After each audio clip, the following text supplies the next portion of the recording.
So what do you think a drag queen is? A queen of dragons. Story time at a Brooklyn public library prompting a protest this morning. And it's who is reading to those children is what parents are upset about. I'm sorry, are we doing Bible studies in classrooms? No, we're not, right? So why is this a certain agenda being pushed into the classrooms? I'm here to bring awareness to the emails that had surfaced earlier this month. The one I find most disturbing of all is of a third grade teacher trying to talk about sex with 8-year-old students. These are 8-year-old children that she's trying to hold a sexual orientation class with. Kitty Demure is a drag performer, and she joins me now. So, Kitty, you don't perform in front of children, do you? No, nor would I. And thanks for having me, Jesse. No, if I was performing for an audience and I saw a child, I would walk out. So why do these drag queens keep foisting these performances on children?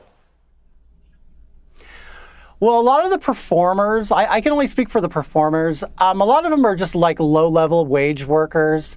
If you notice, some of them aren't the most beautiful, the most talented. They're typically from a local club or dive bar, and they're just doing it for the tips and the money that they're getting. So they're doing it for the money, so I guess it's the parents who are booking these drag queens to perform in front of their young children. Well, right. The drag queen is just, giving them what they want. I mean, the market is there. I've gone against heterosexual parents saying, this is all your fault. I mean, you can't complain. And, when it's your own kind that are actually creating these events and, letting them go on. So you're saying heterosexual parents you've spoken to and challenged them. What do they say when you say, why the heck are you booking drag queens for your young kids? They think they're being inclusive. They think that they're teaching them some kind of valuable lesson. And I've asked them, what is the lesson to be learned to see a man dressed up, wearing a wig, and being sexual in front of your child? We used to arrest men like that. All right, a new op-ed out in the Daily Caller slams the American left as, quote, useful idiots in the current political field. G. Van Fleet writing this, quote, just like Mao, the radical left has also been turning our educational system into indoctrination. Mills students are fed lies that their country is and has always been a racist country and deserves to be dismantled.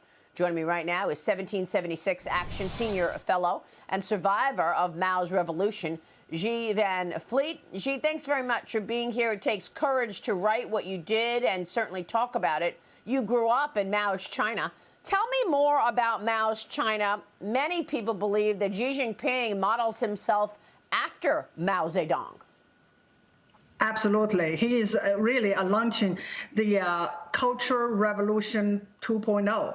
But I grew up in Mao's China, and I am one of those students, millions of them, that have been indoctrinated in the government school. And I see the same thing happening here, that the left is indoctrinate our kids and weaponize them as their property, just like what Mao did to us. When I grew up, we were taught that we were not really the children of our parents. We belonged to the party and we belonged to Chairman Mao. And during the Cultural Revolution, many children turned against their parents, reporting their parents for incorrect remarks, and some ended in jail, some even being executed.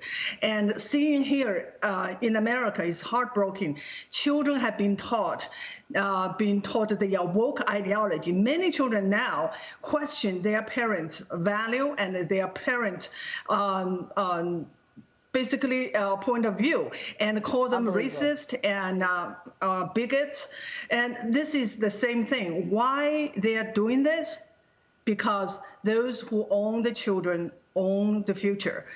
Welcome to the very first episode of Stand Up America, the podcast that sparks thoughtful conversation and empowers you to engage in the issues shaping the nation today. I am your host, James Cappra, and I couldn't be more excited to build and share with you on these issues. So set your calendar for every Wednesday at 7 p.m. so we can go on this journey together.